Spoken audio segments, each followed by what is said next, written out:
welcome back. I'm JC. And I'm Katie, and that's on Hestia. Hestia, yes, my fave. This is the Greek deity that I am the most interested in. I identify with this woman so much, and because of that, I wanted to go ahead and talk about her. What do you know about Hestia?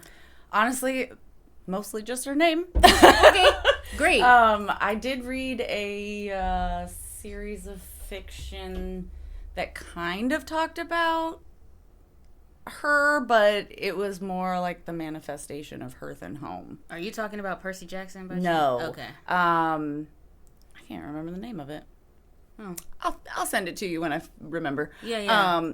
It was the taste of the gods, and then okay. so the actual gods and goddesses in that series, they were physically present when they needed to be. Okay. And then other than that, they would be in their forms. So Hestia, they called her something else, but she had a similar name. And we're going to get into that. She was able to speak through fire. Yeah. So when the fire was there and present, she could speak to her followers. But when it wasn't and fire was out, she wasn't around. None. Yeah. All right, so Hestia is the goddess of the hearth, which is like a fireplace, like a really fancy fireplace, the home, and she's also the goddess of the sacrificial flame, which is extremely, extremely significant in ancient Greece. So her general overview is that she is considered the oldest and the youngest of the Olympians. We're going to explain that. Yeah. Because I'm very confused at how she could be both. No, some people say she's the oldest, and then some people say she's the youngest. Okay. I say she's the oldest because I go off the first birth, quote unquote. Okay. Other people say she's descended from Titans, or yes. Okay. Kronos and Rhea are her parents. She's a virgin goddess. There's lots of those. There's a lot of them. There's a lot of them. Poor women. And I know virginity was classified differently back then, but I'm not sure how. Sure, yeah. So it might have just been marriage or or not having children. Or not having children. Yeah, I know I was told that when I was younger that's what a virgin was. Somebody who hasn't had a kid yet. Hasn't had a kid. Yeah. Okay. You're a virgin, JC. I'm not. Okay. Well, I mean, that's the way the cookie crumbles. Exactly. What else? She's considered to be more powerful than Zeus in some ways. Okay. Omnipresent. Awesome. She's always around. Buildings and homes, they're not legitimized without her. And she must be around right now anyways. Yes, because we you got have fire a candle. going. You have a candle lit. So yeah, you could say that is us honoring Hestia. For sure. She is the most respected out of all the Olympians. She's the most unproblematic, largely because she's not really featured in much of any legends or myths. No. So a lot of people don't even know. I was going to say, I have heard of Vestia, though. The Roman counterpart. That's the Roman equivalent. Vestia is her Roman equivalent, and she doesn't have too many legends, but she has a couple.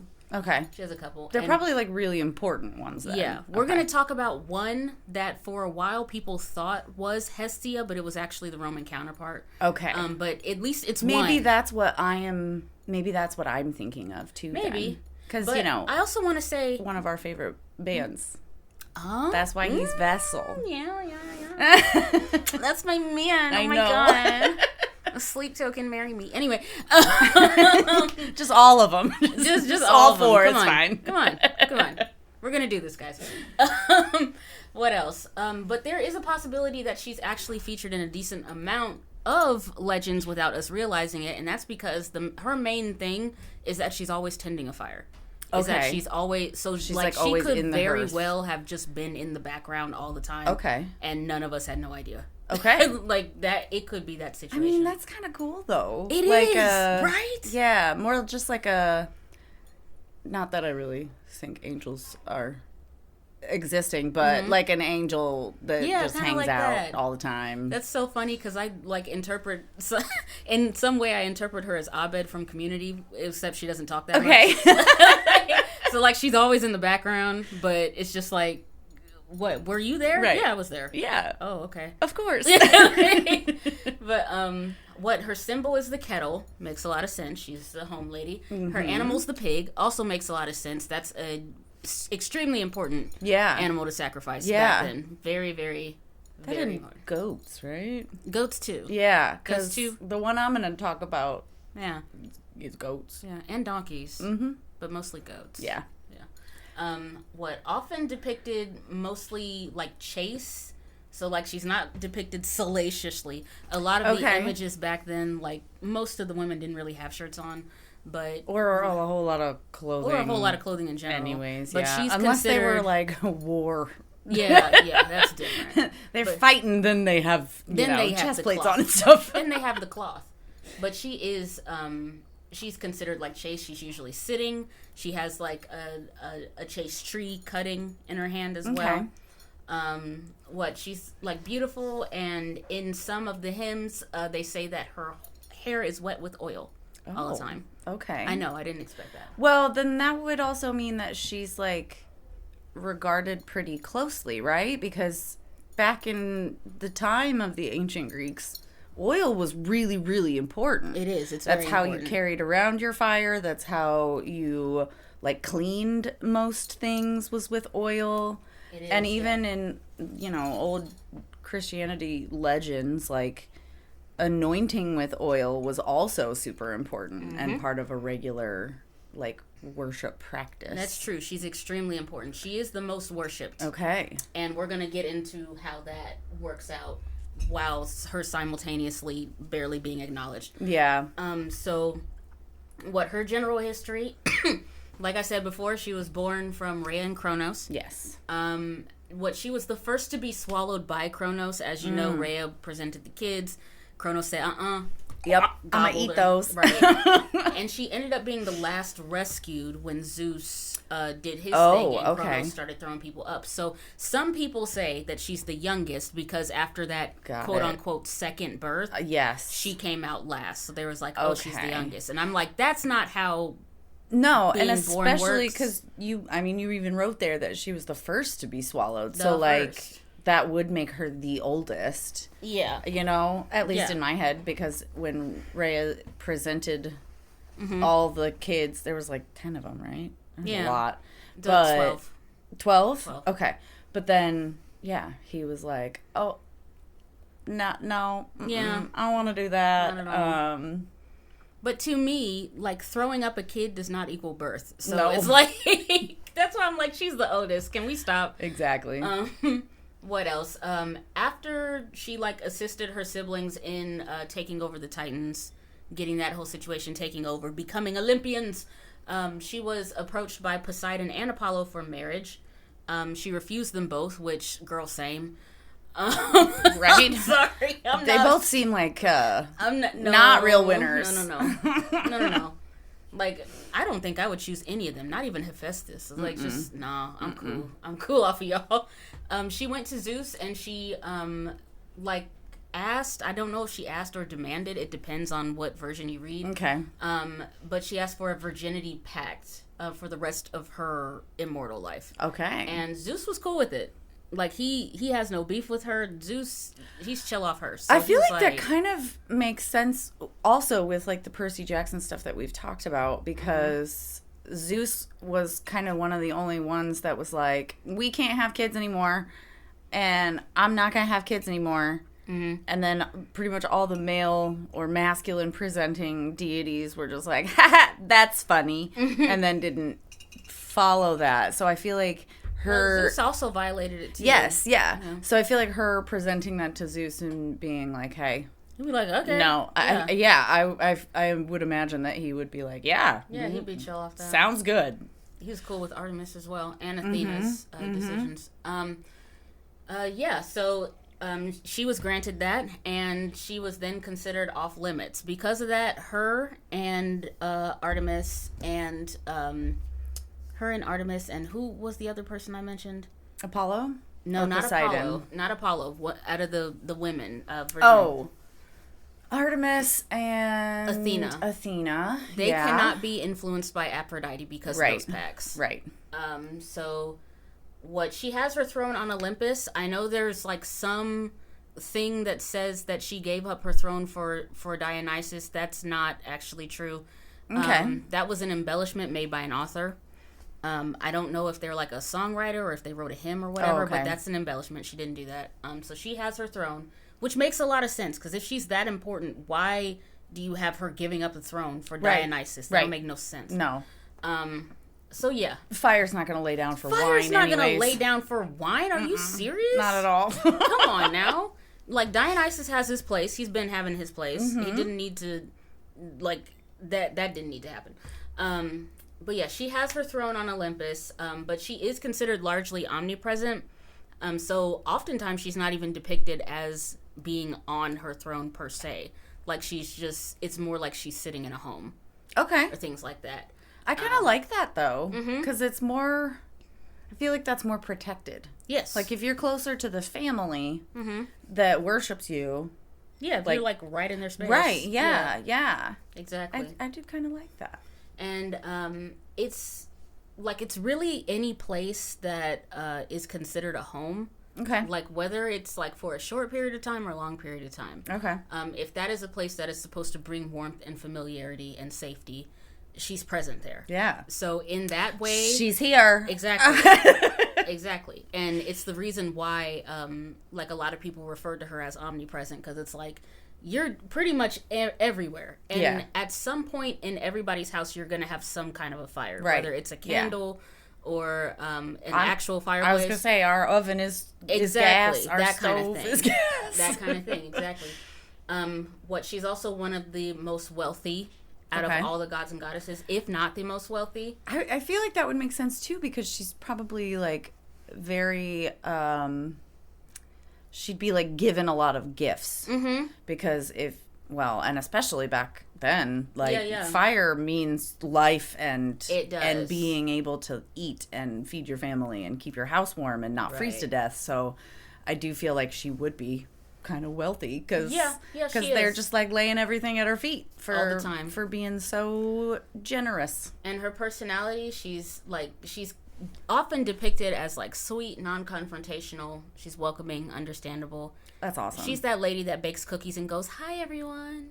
She's the granny down the street. Then. She's the granny down the street, exactly. Now, you mentioned this a little while ago, but, like, Greek life, hearths, fires, so essential. Yeah. So painfully essential. Because, like, they produce food and they produce warmth and they produce light, especially at night.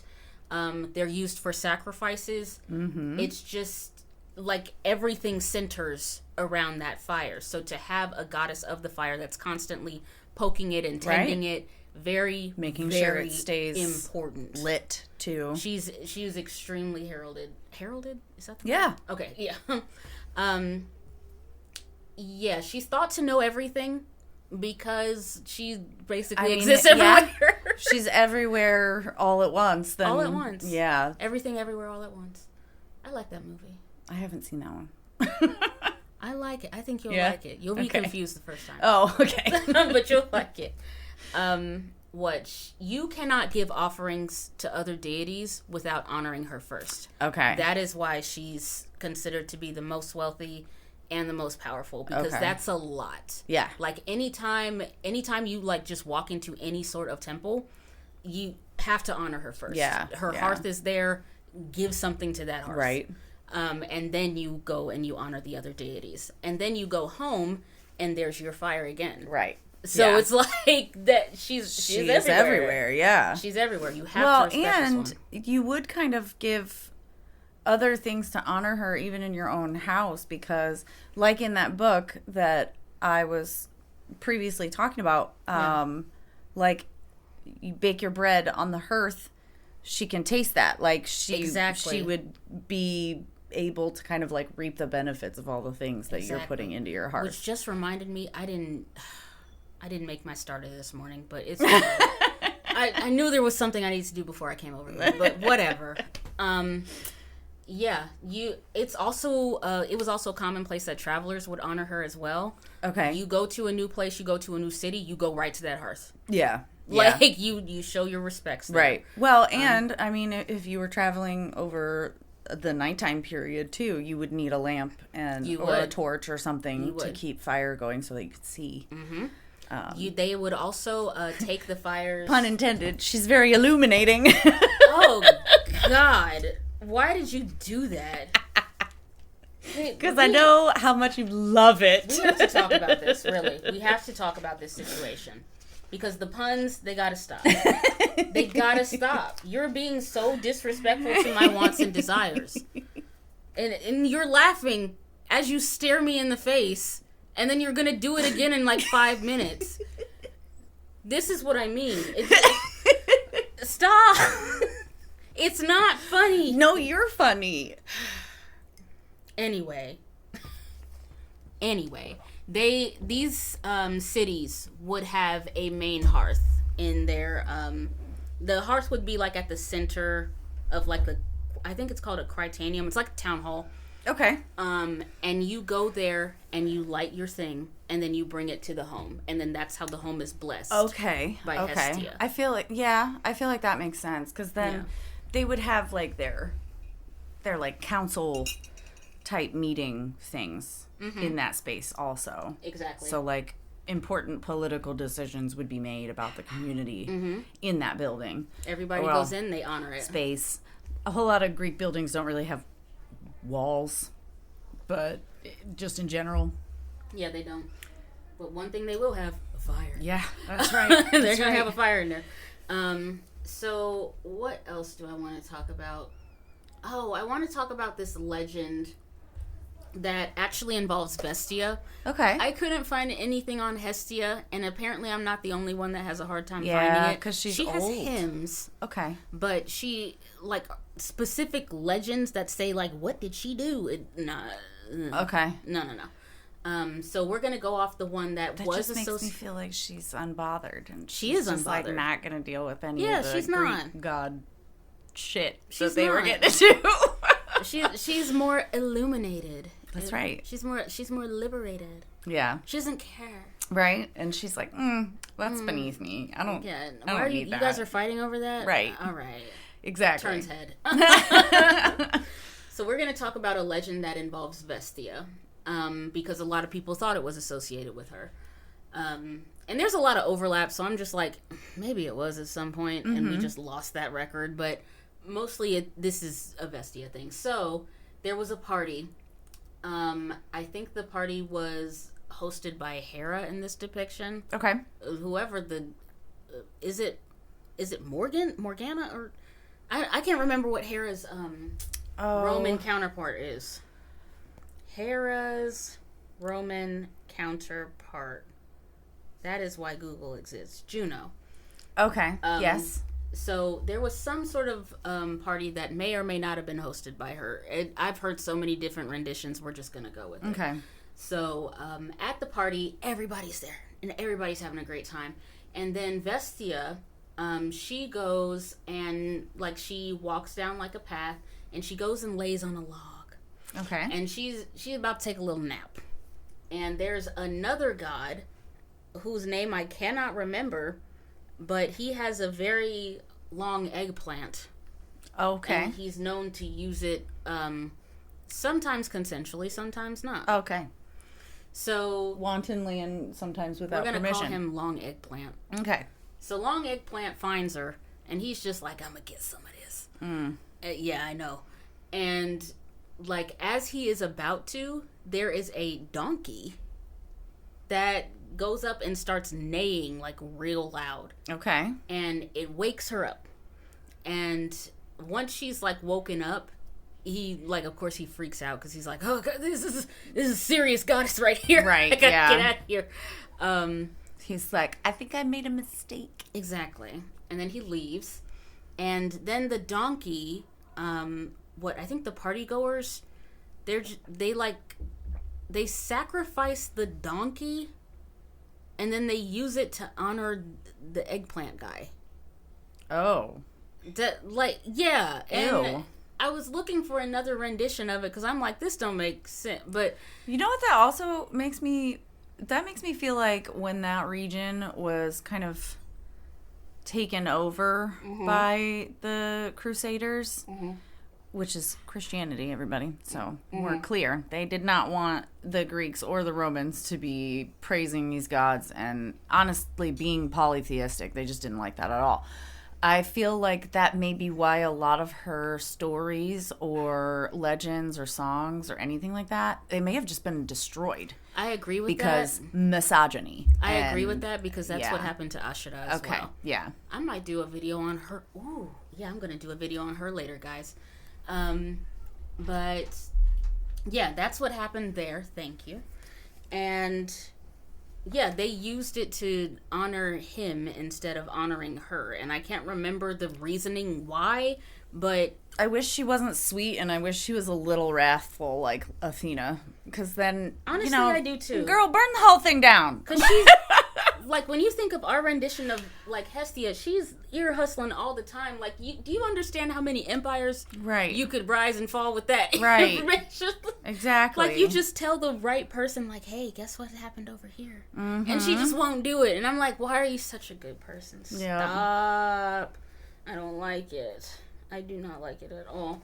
So, now that we've talked about that, because as we've said, there isn't too much information on her, I want to talk a little bit about present day worship of her, because there are a lot of people, especially like online like creators that focus on like the home and home decor and stuff like that, that remind me of this deity. Okay. So like one of the ways is just taking care of your house, taking care of your space. Okay. Just you know how like some of us, especially like in certain cultures like mine, where you wake up in the morning, it's a Saturday morning, you put on that playlist, and then you have like these type of shoes, these cleaning shoes, you have your cleaning stuff over there, and you just get to work. Yeah. And then an hour later you wake up the kids and they're super mad at you, but it doesn't matter because everybody needs to clean today. Like that kind of thing is a way of honoring her.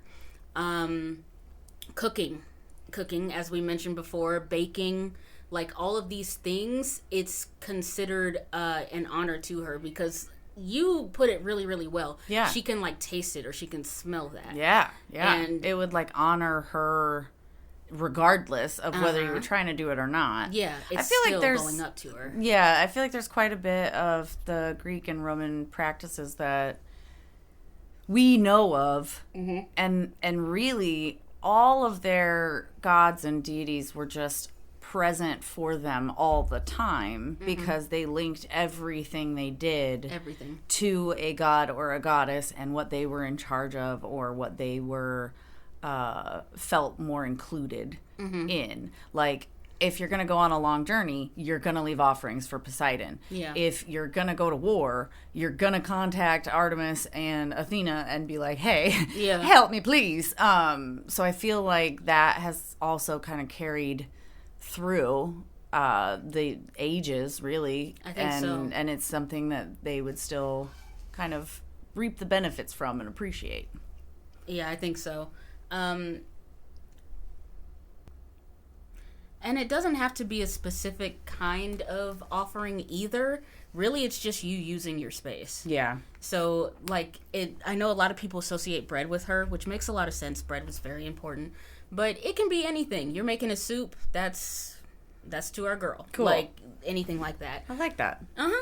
Also, like, a lot of people I've seen online that, like, say that they're honoring her, they make those, you know, those, like, what's going on? Those smells that, like, you put it on the stove and you boil the thing and it makes a simmer pot? A simmer pot. Yeah. I don't know why I forgot what that was called, because I do those. But yeah, you'll do that to honor her. Making pottery, pottery, designing pottery. Well, and it has to get fired. It has to get fired. So that makes sense. Also the hymns. She does have hymns, like I said before. It just doesn't really say what she does, or like what she might do in a storyline or anything. But she does have hymns. I haven't heard anybody sing them. I know a lot of people that like say them out loud online. Or they will just read over it. Okay. And they'll use that to honor her. Her crystals are... She has a couple crystals, but the most common ones I see are clear... clear quartz and fire agate. Okay, I was going to say, that's an agate right there. Yes, that's that an you have agate. A picture of, so... And then I like that too because my my skull sits on top of a piece of agate. Yeah, that kind of thing. And that kind of ties it all together. Inadvertently, mind you, but you know. And then you have veiling as well. So putting on a veil covering your head or your hair. Okay. That can be a way to honor her. I feel like that makes sense too, because if she was a virgin goddess, then that is kind of a symbol of like, I am pure and I'm connected to God, and you can't mess with me when you cover your hair in that way. She would have been veiled up. Yeah. Yeah. And then you have candles. We mentioned that. That's a super simple way to do it. Yeah. And using rosemary or lavender. Oh, okay. Those smells. Okay. Why those smells? I don't know. Rosemary is actually really important to Morgana, which is a Northern England deity as well. Okay. So, and that's also why a lot of like meats or roasts and stuff like that include thyme and rosemary and sage, because that was kind of all their representative herbs. Those things. Okay. But yeah, those are the different ways to honor Hestia. She is my personal favorite because like she works so well for like as for like being invoked for certain things that you might do around your like community. Like a lot of people that I think of like that are kind of her archetype are people that work in community centers. Okay. People that work like soup Like kitchens. me. Yeah. Like soup kitchens, people who make comfy homes, who run hotels, like just these places where people can come and rest their head and be safe. Yeah, well shoot, and I feel like a couple weeks ago when I was making the food pantry list for all of my kids, that also would be kind of the same thing, because they're giving away food so that other people don't starve. Yeah, it's like the care of other people. Yeah, and like the care and keeping of your community too. That makes a whole lot of sense. And I think that's one of the reasons why they don't depict her as vengeful, because caring for a community, it's very difficult to do that when you are a vengeful spirit. Kind of, or if you're vengeful and you're just focused on like getting revenge or things like that, right, you're now taking the focus off of those people, and somebody else can handle that. She like has a bunch of brothers and sisters and cousins and all the things that will take care of that person. Yep. So They'll she's go just to like, war for her. Right. So like, let me focus on these people over here and make sure they're safe, and then they can take care of that mess. Well, and I feel like she would have been really important to women in general at that point in history too, because then they would kind of always feel connected to her on like their base level, and especially if their community was like sending out soldiers, or they were going to war or fighting or anything like that, the women would be the ones left behind who would still have to care for the community and make sure that the elderly and the children all survive. And I really like that though. That's a great deity to have kind of just in your present day type of ritual and like what you do. In regards to her Roman counterpart, like the Vestal Virgins are a part of Vestia's belief.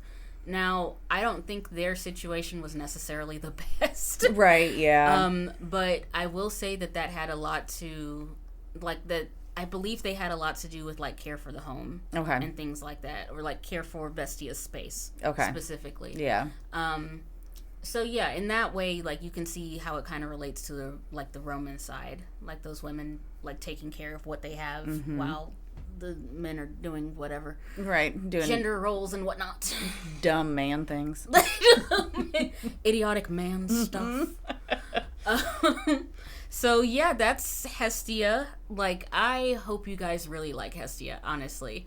Like, because I don't feel like I need to know too much about her to be like, that's my girl. Yeah. Like, that's my girl. Well, and even just in what you've been telling me today, I already feel like there has to be some part of my practice that is at least loosely related to her. I agree because with that.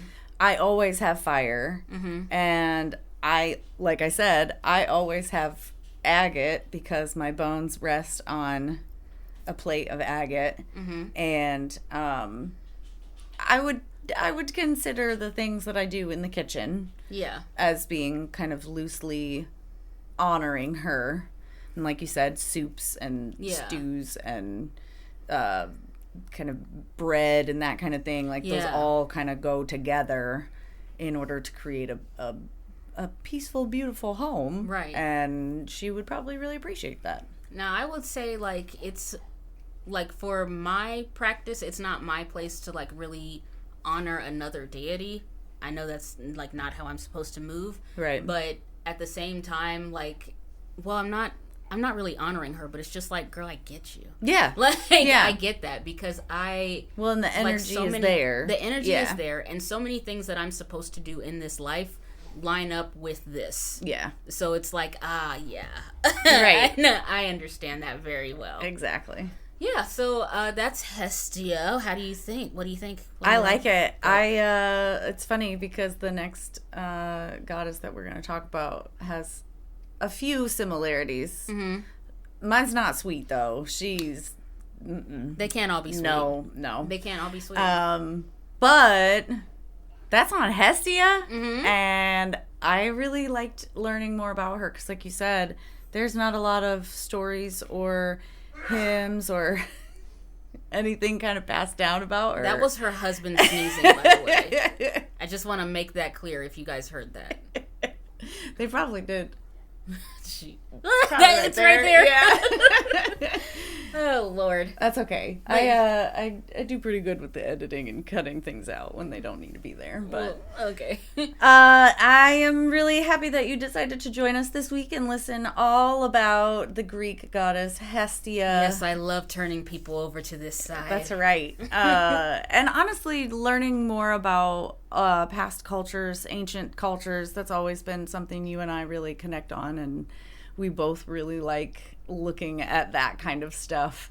So make sure that you come back and join us next week when we're going to be talking about a different Greek goddess that I also feel very close to.